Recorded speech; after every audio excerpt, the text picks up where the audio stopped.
इस लेसन में मैं आप लोगों को इलस्ट्रेशन के बारे में बयान करने लगा हूं और मैं आपको बताने लगा हूं कि ग्राफिक डिज़ाइन में इलस्ट्रेशन क्या है और इसको हम किस तरह से अहम करार दे सकते हैं। दोस्तों, इलस्ट्रेशन का वैसे तो मतलब होता है किसी भी चीज़ को एक्सप्लेन करना, बयान करना।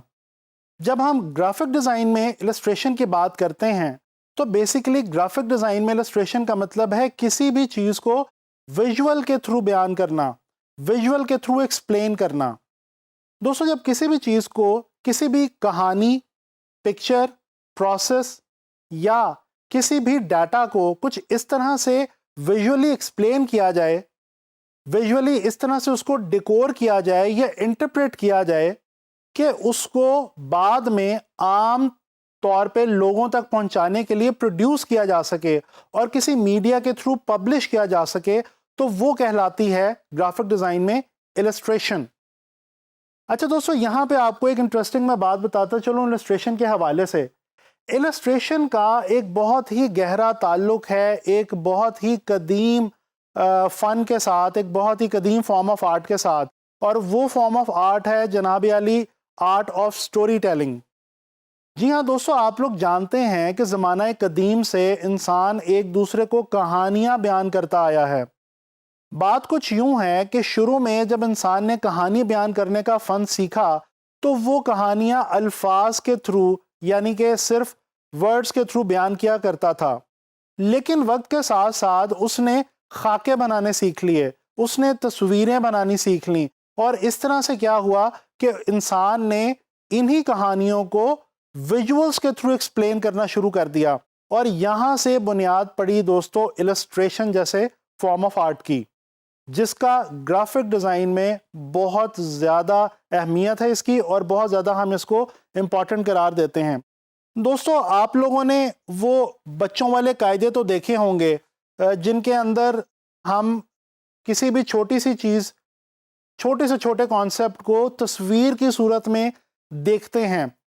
बच्चों के कायदों के अंदर सेब को सिर्फ लिखा नहीं जाता एप्पल, बल्कि उसको साथ में तस्वीरी शक्ल में बयान भी किया जाता है। इसी तरह से अखबारों में हम देखते हैं कि तस्वीरी खाके होते हैं, फ्रंट पेज के ऊपर या सेकंड पेज के ऊपर हम देखते हैं कि तस्वीरी खाकों की मदद से कोई भी सोशल जो प्रैक्टिस होती है या कोई भी सोशल प्रॉब्लम होता है उसके ऊपर सटायर किया गया होता है, और हम उन खाकों को देख के बहुत इंजॉय करते हैं। दोस्तों, इसी तरह से बच्चों की कॉमिक स्ट्रिप्स होती हैं। ये कॉमिक स्ट्रिप्स क्या हैं? ये भी कहानियाँ ही हैं, और ये बच्चों के लिए हैं, और ये भी इलस्ट्रेशंस की मदद से बयान की जाती हैं। चाहे ग्रीटिंग कार्ड्स हों या इनविटेशन कार्ड्स हों, कोई भी चीज़ जिसमें हम कोई ना कोई मैसेज कम्युनिकेट कर रहे हैं, वो इलस्ट्रेशन के बगैर बिल्कुल अधूरी सी और फीकी फीकी सी लगती है। आप लोग देख सकते हैं अपने सामने इस वक्त स्क्रीन के ऊपर ये कुछ कॉमिक स्ट्रिप्स के विजुअल्स इस वक्त आप देख सकते हैं, और आपको मैं यहाँ पे बताता चलूँ कि इस वक्त पूरी दुनिया के अंदर कॉमिक स्ट्रिप्स जो हैं ये एक बहुत ही फेमस फॉर्म ऑफ आर्ट है, और जो ग्राफिक डिज़ाइनर्स या इलस्ट्रेटर्स जो होते हैं वो इनको बनाते हैं, और ये पूरी दुनिया में इस वक्त बहुत ज़्यादा फेमस फॉर्म ऑफ आर्ट है। इसके अलावा दोस्तों, ये जो अभी मैंने आपको रेफरेंस दिया बच्चों के कायदे का, ये आप देख सकते हैं कि बच्चों के कायदे के हर पेज के ऊपर, बल्कि सिर्फ कायदे ही नहीं, बल्कि जैसे जैसे बच्चे बड़ी क्लासेस में आते जाते हैं उनकी हर जो चाहे लैंग्वेज की बुक हो या चाहे मैथमेटिक्स की बुक हो, कोशिश ये की जाती है कि उन बुक्स को इंटरेस्टिंग और इजीली अंडरस्टैंडेबल बनाने के लिए इलस्ट्रेशंस का सहारा लिया जाए।